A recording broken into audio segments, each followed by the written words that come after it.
Hi friends, welcome back to my channel. ఈ స్టోరీకి writer SNMR Sridhar గారండి. శ్రీధర్ గారి అన్ని స్టోరీస్ కి కాపీ రైట్స్ వర్తిస్తాయి. ఆయన పర్మిషన్ లేకుండా యూట్యూబ్ లోనే కాదు, మరీ ఇతర సోషల్ మీడియా నెట్వర్క్ లో కూడా ఆయన స్టోరీస్ ని అప్లోడ్ చేయడానికి వీల్లేదు.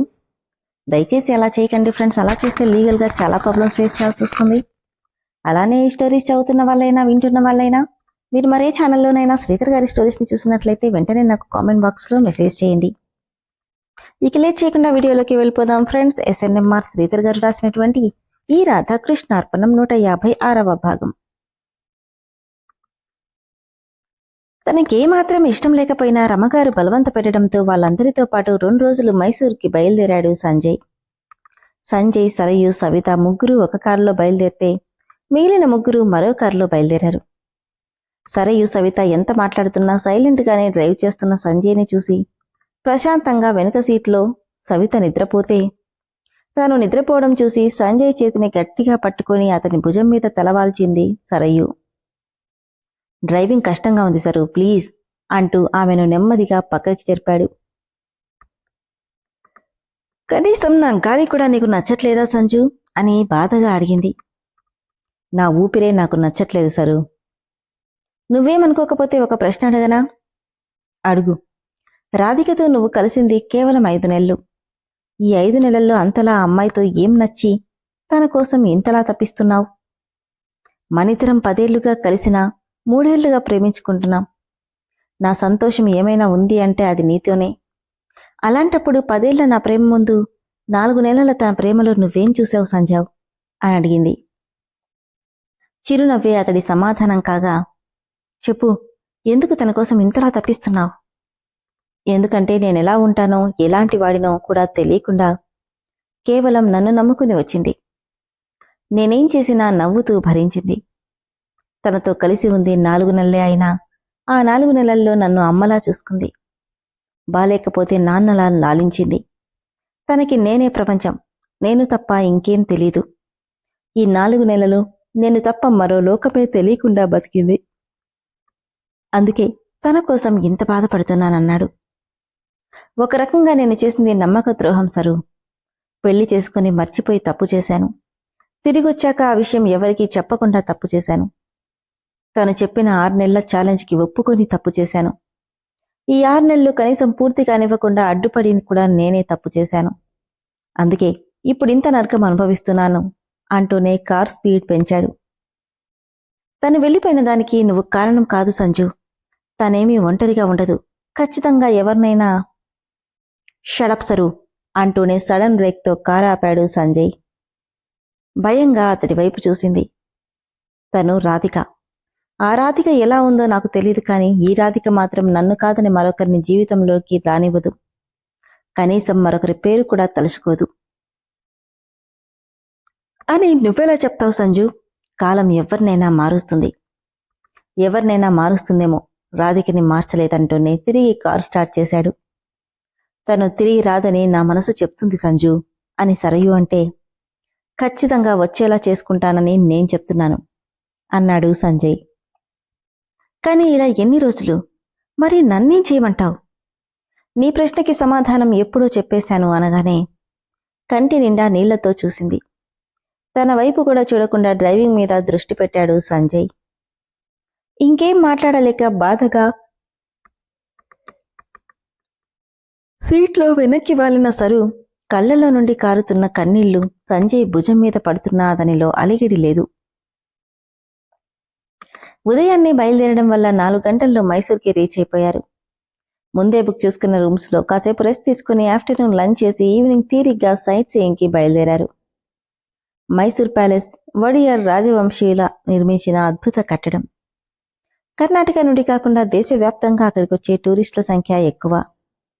అందులోనూ సండే రోజు ఫ్రీ లైట్ షో ఉంటుంది కాబట్టి ఆదివారం టూరిస్టుల తాకిడి ఎక్కువగా ఉంటుంది. అన్నయ్య, మనం ఈరోజైతే ప్యాలెస్ కంప్లీట్ చేసుకుందాం. ఈరోజు సండే కదా, లైట్ షో చాలా బాగుంటుంది అనడంతో అందరూ మైసూర్కి బయలుదేరారు.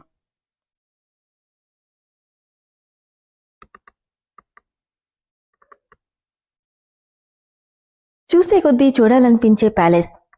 దాన్ని బయట నుండి అందరూ తనివి తీరా చూస్తుంటే, అన్నయ్య 5 లోపు మళ్ళీ క్లోజ్ చేసేస్తారు, తొందరగా వెళ్దాం అంటూ తొందర చేశాడు సాకేత్.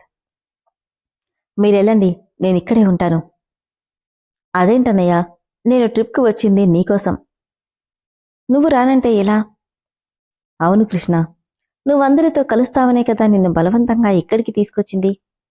ఈ 2 రోజులు అయినా మాకు నచ్చినట్టుగా ఉండరా అని రమ అంటే, మా ప్లీజ్, నా మనసేం బాలేదు. మీరెళ్ళండి, నేనిక్కడే ఉంటాను, నాకిక్కడే బాగుంది అన్నాడు. సరేలే, లోపలికి వద్దు, ఇక్కడే కూర్చుందామంది రమ. పర్వాలేదమ్మా, గౌతమ్ ఇంతవరకు మైసూర్ చూడలేదుగా. తన కోసమైనా అందరూ వెళ్ళి చూడండి, కాసేపే కదా, మీరేమైనా అక్కడే ఉండిపోతారా? మీరు వెళ్ళండి అని బలవంతంగా అందర్నీ పంపిస్తుంటే, అత్తయ్య, నేనొచ్చిందే సంజయ్ కోసం. నేనిక్కడే ఉంటాను, మీరంతా వెళ్ళిరండి. ఇక్కడ కూడా చుట్టుపక్కల చూడాల్సినవి చాలా ఉన్నాయిగా, మేమిద్దరం తిరుగుతూ ఉంటాం అనడంతో సరేనని అందరూ లోపలికి వెళ్తే సంజయ్, సరయు మాత్రం అక్కడే మిగిలారు. నువ్వు కూడా వెళ్ళొచ్చు కదా సరు. వెళ్ళను, ఈ 2 రోజుల్లో నిన్ను మళ్ళీ మామూలు సంజయ్ని చేసే వరకు నా పక్క నుండి కదలను. ఇలారా అంటూ ఎదురుగా కనిపిస్తున్న గుడిని చూపిస్తూ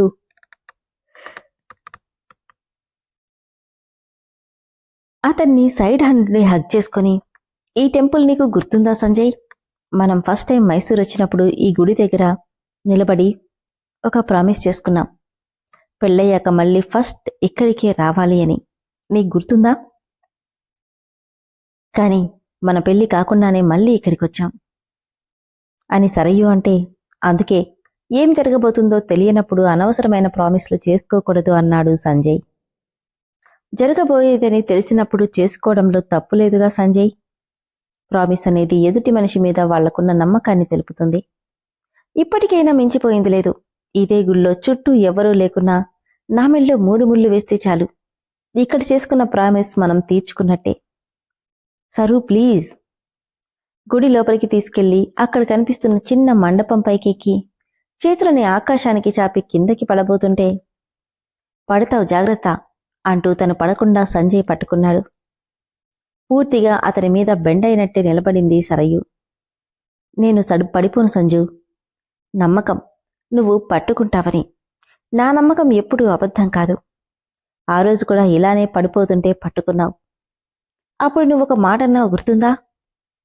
నేను నీ పక్కనుండగా పొరపాటున కూడా నిన్ను పడనివ్వను అని.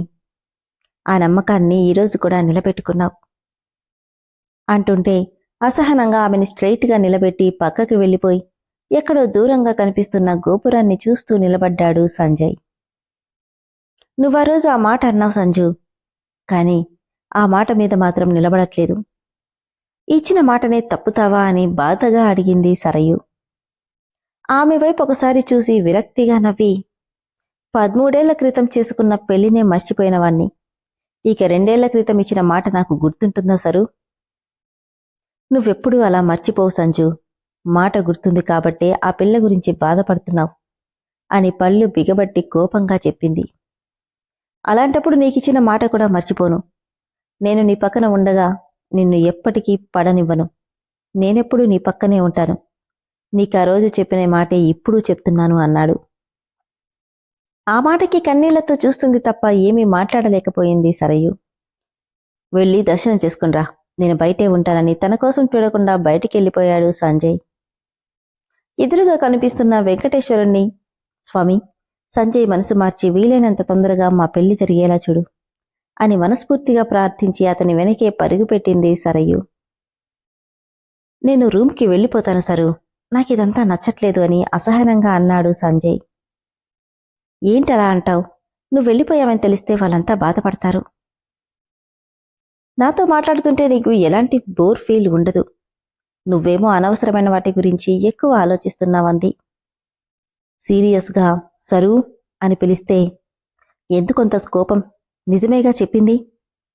సరేలే, ఇంకాసేపట్లో వాళ్ళెటు వస్తారు, అప్పుడందరం వెళ్ళిపోదాం. ఈలోపు నేను వెళ్ళి నీకు వేడిగా టీ తీసుకొస్తాను, ఇక్కడే ఉండు అంటూ పక్కనే కనిపిస్తున్న టీ షాప్లోకి వెళ్ళింది సరయు. ఎందుకెవ్వరూ నా మాట వినరు? అది అంతే, ఇది అంతే అని పళ్ళు బిగబట్టి కోపంగా అనుకుంటూ దేని మీద ఇంట్రెస్ట్ రాక అక్కడే ఉన్న ఒక బెంచ్ మీద కూర్చుని వెనక్కి వాలాడు సంజయ్.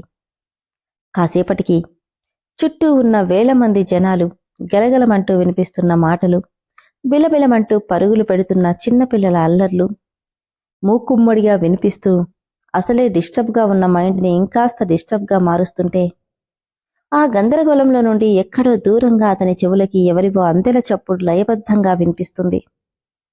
తల కింద చేతులు పెట్టుకుని కళ్ళు చిరాగ్గా పెట్టినవాడు కాస్త ఆ శబ్దానికి కళ్ళు కాస్త ప్రశాంతంగా మార్చాడు.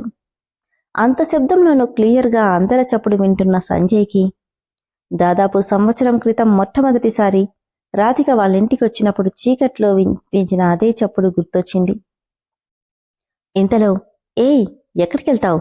నా నుండి నువ్వు తప్పించుకోలేవు అని ఎవరిదో మగ గొంతు వినిపిస్తుంటే, నన్ను పట్టుకోవడం అంత ఈజీ కాదు అంటూ కిలకిలమంటూ నవ్వుతున్న నవ్వులు అతి దగ్గరగా వినిపిస్తూ తన గొంతు వెంటే ఆ కాలి మువ్వల చప్పుడు కూడా ఆ మాటలకి అనుగుణంగా కదులుతున్నట్టు అనిపిస్తుంది. దాంతో రాధా అంటూ ఒక్కసారిగా కళ్ళు తెరిచాడు సంజయ్. విన్నారు కదా ఫ్రెండ్స్, కాలి అందెల చప్పుడు రాధికదని భ్రమపడుతున్నాడా సంజయ్? లేదంటే తను నిజంగా అక్కడే ఉందా? ఏమో, రాధిక ఎక్కడుందో తదుపరి ఎపిసోడ్లో తెలుసుకుందాం.